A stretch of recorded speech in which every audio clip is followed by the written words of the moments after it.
పదములు చాలని ప్రేమ ఇది, స్వరములు చాలని వర్ణనిది.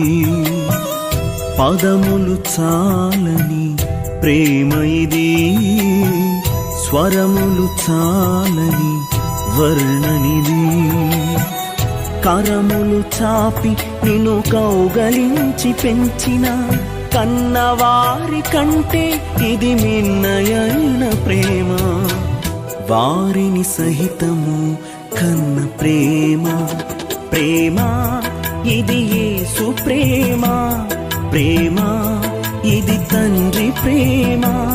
ప్రేమ ఇది ప్రాణమిచ్చిన ప్రేమ, కలువరి ప్రేమ. ప్రేమ ఇది యేసు ప్రేమ.